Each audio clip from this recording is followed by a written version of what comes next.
Recommenders.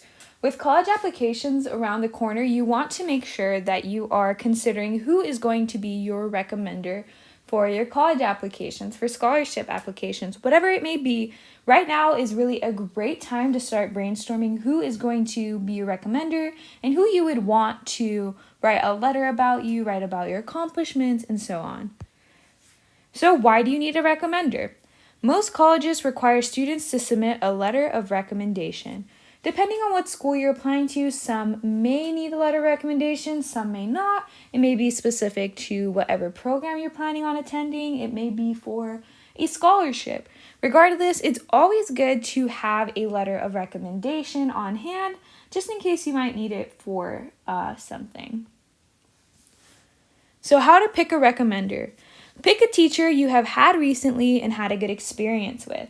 So by recently, this is kind of referring to in high school. You don't want to go back to your middle school teacher or your elementary school teacher because that's too far in the past. Ideally, it would be a teacher during your junior year of high school, and you would want it to be a teacher that you had a good experience with. I wouldn't like it if I picked a teacher that I didn't really get along with, and I get my letter of recommendation and they start saying, Miss Julie has great grades, but she talks a lot in class, she's really disruptive, and they're just saying negative things about you. So you want to make sure you pick a teacher that you had a good experience with. And consider picking a teacher teaching the class you are majoring in. Sorry, that's a bit of a mouthful. But for example, if you plan on majoring in history, consider having your history teacher write your letter of recommendation. If you want to major in language arts, maybe consider having your English teacher write you your letter of recommendation, and so on and so forth. You may also pick your guidance counselor, coaches, or employers if you do have a job in high school. And consider keeping multiple letters of recommendation at hand. So you don't really know what you are going to need the letters for, and you might not know that you need them until you urgently need them. So it's really good to just keep these at hand. It's okay to have 2, 3, 4, as many letters as you'd like of recommendation, because some applications do ask for specific people to write you a letter of recommendation.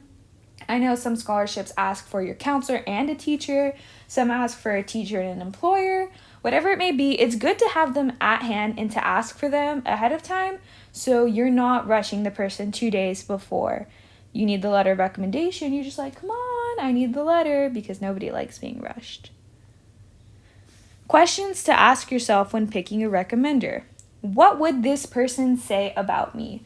If you feel like this person is going to give a negative impression of you, then you may want to reconsider having them be your recommender. You would want someone that would say great things about you, that would hype you up, and all of that.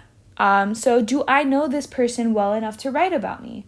If you feel like you've not known this person for that long and they don't really know how you are, then you might want to reconsider also, because you'd want someone who would have good things to say about you, who can talk about your accomplishments and all of that. So will this person's letter leave a good impression of me? If you feel like this person is just going to say negative things about you and that it's just going to be worse than it would have been, then you might not want them to be your recommender. And how is this person relevant to my career goals? So like I mentioned earlier, you may want to find a teacher that is teaching the subject you plan on going into, so they can kind of have a bit of relevance towards your career path. So how to ask someone to be your recommender. Approach the person when they are not busy. If they are stressed trying to get paperwork done, it would not be a good time to ask them.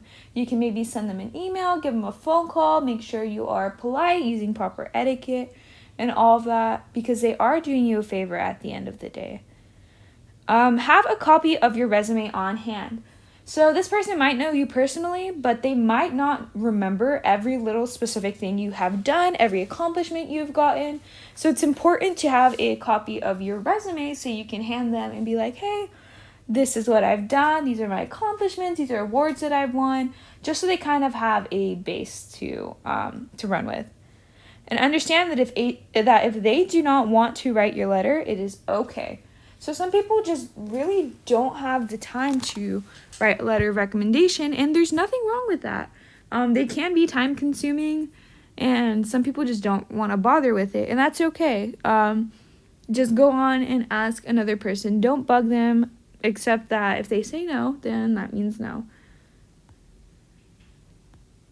So that's the end of this presentation. Thank you. If you have any more questions, please feel free to contact me. My name is Julie Gomez, and my email is projected on the screen.